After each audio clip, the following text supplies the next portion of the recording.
The Busy Beaman, Our BVA Jewel from Texas by Sila Miller. 4 photos accompany this milestone feature story on BVA's longtime convention volunteer coordinator. The first of the 4 reveals a gentleman posing with a white cane on the left and standing at the side of a lady. The gentleman is wearing a convention name badge that says 71st National Convention and identifies him as Kevin M. Jackson, a life member of the South Texas Regional Group. The caption states, 2 Austinites, Kevin Jackson, currently BVA's Director of District 6, and Margarine Beaman at 71st National Convention 2016 in Milwaukee, Wisconsin. The second of the 2 photos, also from the same Milwaukee meetings, shows Margarine standing at the far left with 3 additional persons moving to the right. The second photo subject is a young lady in casual attire wearing a volunteer badge. Next to her is a formally dressed, blinded veteran with a white cane, identified by his convention name badge as Life Member Israel Chance of the Florida Regional Group. An older-looking gentleman with a volunteer badge, dressed casually and with a baseball cap, rounds out the group at the far right. All are smiling broadly except the last gentleman, whose smile is less pronounced. The space in the background reveals a large hotel meeting room. The caption reads, Margarine is always very much at home with her volunteers and veterans, even amid the responsibilities and stresses inherent in BVA's national conventions. A third photo reveals a gentleman seated at a table with a basket of bread and 2 water glasses in the foreground. Margarine stands at his left side, and above him, her right hand resting on his right shoulder and her left hand resting near his left elbow as they both face the camera. The caption describes the photo thus, Harry Bell, originator of the annual cake, addressed and delivered to Margarine at each convention hotel, enjoys a meal with her at the 61st, 2006 National Convention in Buffalo, New York. A final photo, similar to one presented on the cover, reveals a gentleman standing next to Margarine who is holding her souvenir convention bag. The White House is clearly in the background on what appears to be a bright and sunny day. Blue sky is visible immediately above the White House. Margarine is dressed in a black dress with white polka dots, while the man is wearing a t-shirt with a design consisting of bottles of adult beverages across the front. Both have faint smiles. The caption states, Margarine and Freddie Edwards of the Indiana Regional Group during sightseeing activities at the 65th National Convention, 2010, Arlington, Virginia. The feature article highlighting Margarine Beaman begins with the following. Born at home on a working ranch in Hilda, Mason County, Texas, Lone Star State Dynamo, Margarine Gaynell Geistfight Beaman begins our early morning interview by declaring, I was sick every day for the first 7 years of my life because I had a birth defect. At that time, doctors believed they had to wait until I was 7 to do the surgery. Of course, today they would operate immediately. I was tiny, all of 28 pounds, but following surgery, I became a balloon by gaining weight from everything. And after those 7 years, I haven't been sick a day. In that small farming and ranching community of Hilda, the Geistwhite family raised cattle, hogs, chickens, turkeys, sheep for wool, and goats for mohair fabric. We had to shear them every year, Margarine explained, referring to the sheep and goats. She continued, Then we had Jersey cows we milked. We sold cream, butter, and milk, and had a separator that I still have. We always butchered, too. As a little girl, I didn't know you could buy stuff in the stores. Once in a while, on Sundays, we might buy baker's bread or get a 50-pound block of ice and make homemade ice cream. Neighbors would come over. We'd kill 8 or so hogs and calves, and in deer season, we'd kill deer to make homemade sausage, bacon, and ham. My grandfather from Switzerland would make those big round balls of cheese. They weighed 50 pounds apiece. I still make Swiss cheese. And we always had a big garden. In our area, everybody always shared. I still do. Whatever I have, I share with somebody. Right now, if I bake cookies, I might eat one, but you'll see no more in my house because they'll all be given away.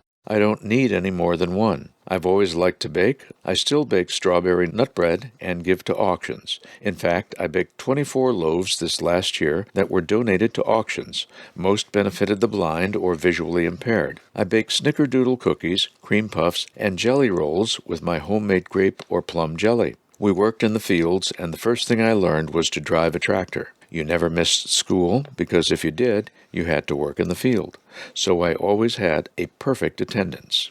With those quick connecting dots from her life to the present, the BVA faithful who have known and loved Margarine Beaman, volunteer coordinator extraordinaire, honorary BVA member, the convention Energizer Bunny, as she is sometimes affectionately described, and best friend to blinded veterans and their families, now have the context to her life that has truly made her who she is and what she has done for the BVA. Such a framework explains much, but that doesn't mean there isn't much more. Here is another small piece.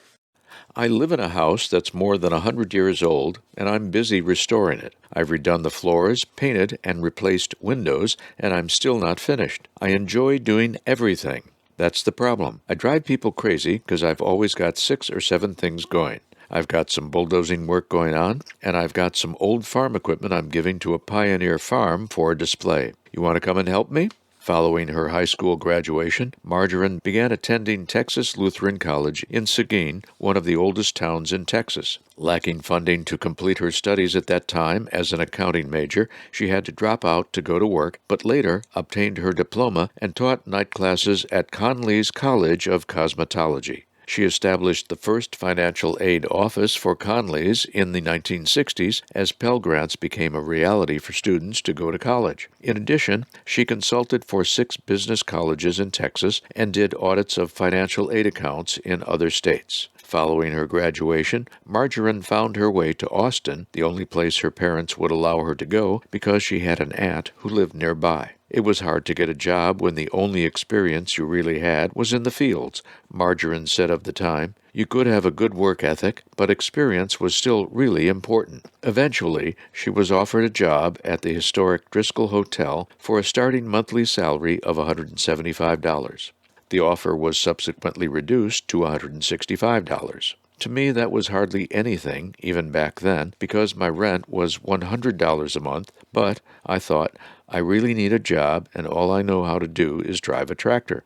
Margarine took the job and began working her way up the corporate ladder to a sales position, and later to become the comptroller. It was there that her preparation for future hotel experiences with the disabled, especially those with vision loss, first began. Built in 1886 as the showplace of a wealthy landowner, the Driscoll Hotel in Austin is a landmark of legendary Texas hospitality. The property is complete with a Lyndon Baines Johnson suite that pays tribute to the former president and first lady who used the Driscoll as their headquarters during campaigning and later were frequent visitors. Margarine got the phone lines ready for Johnson's staff to communicate with the press. At the hotel, she also met Lucille Ball, John Wayne, and James Arness, who played the character of Matt Dillon for 20 years in the legendary TV series Gunsmoke.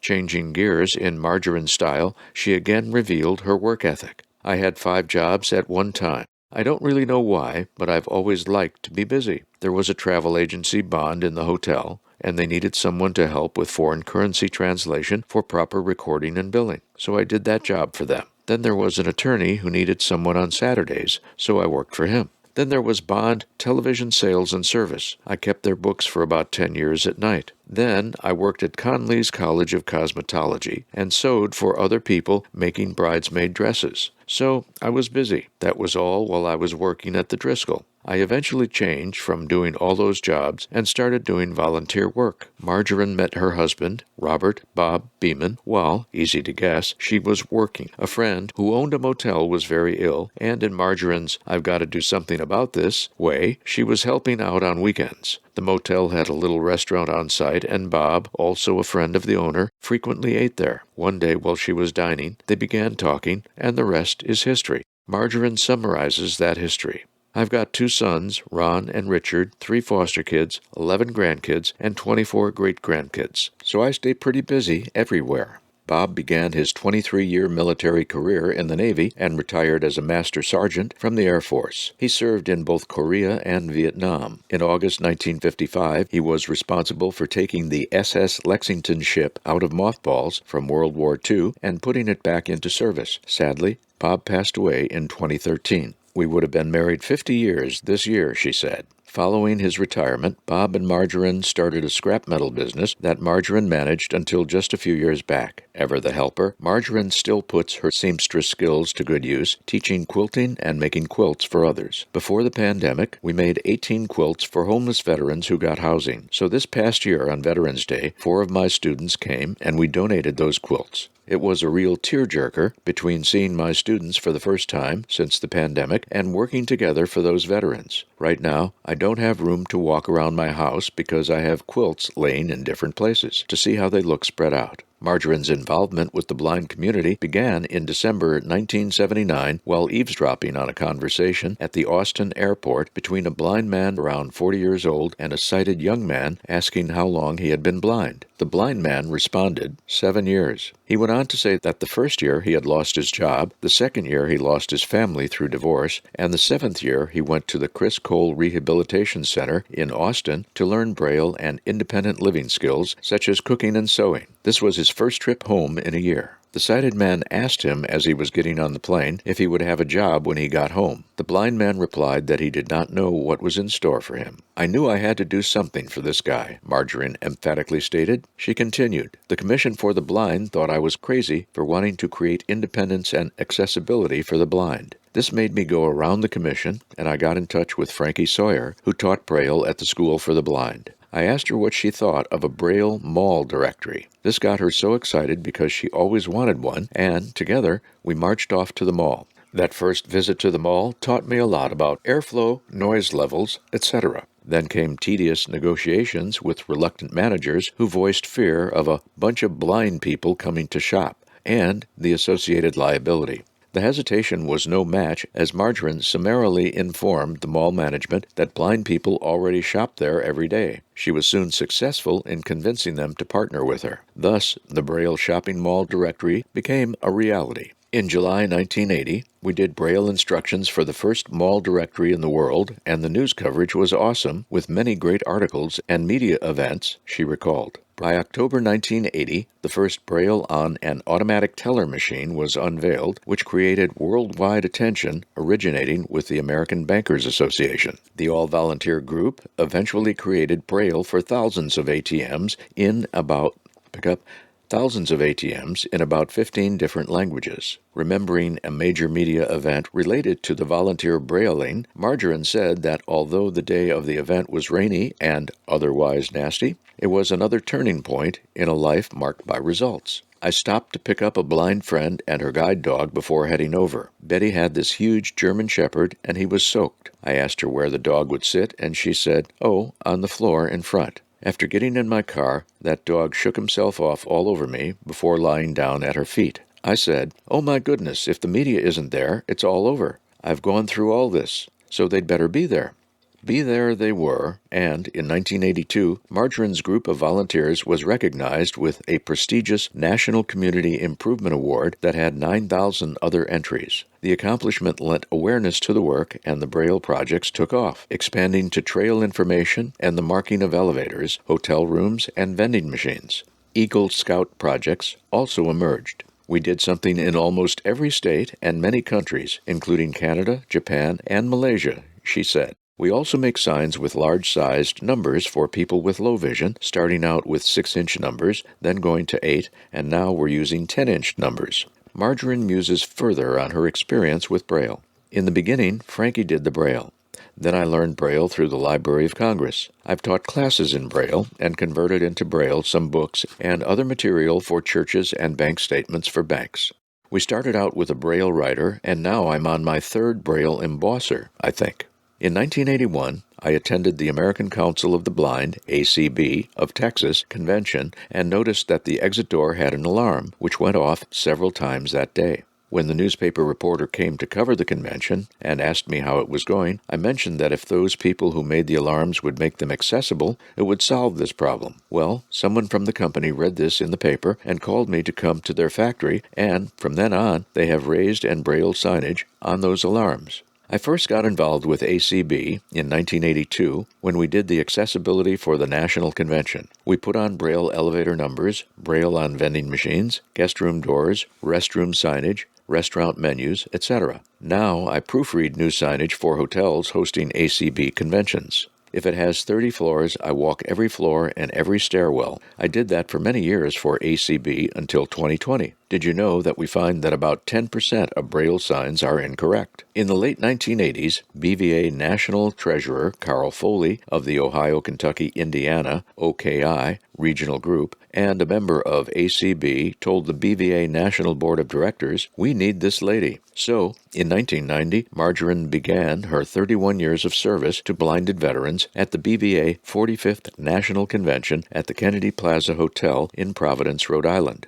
This has become a larger task every year to review all guest room doors to make sure they have the correct number and Braille match, to put Braille on vending machines, to ensure that exits are accessible, to confirm that the steps have contrast, and much more, she explained. In 2014, the BVA board recognized Margarine's service with an honorary life membership, a token of her years of devotion to the association's individual members and their families, dozens of staff members that include several convention coordinators, and to her relationship with airport and hotel staffs throughout the country. She is the first one sought out at each convention hotel if she didn't already meet them at the airport. Washington, D.C. resident Harry Bell ordered an annual cake to be delivered to each convention hotel in Margarine's name, whether he was there or not, until he passed away some 6 years ago. Although she singles out Harry for the cakes, there are others like him, too numerous to mention, who attempt to show similar appreciation. Suffice to say, it would not be overly far-fetched to believe that a primary motivation for registering and attending national conventions for many BVA members, spouses, and other family members would be the opportunity to see and talk with Margarine. I recently gathered everything for BVA that I had, which was many boxes, and shipped it to Stuart Nelson at the national office, said Margarine, again moving to another topic. She described the materials she shipped with this.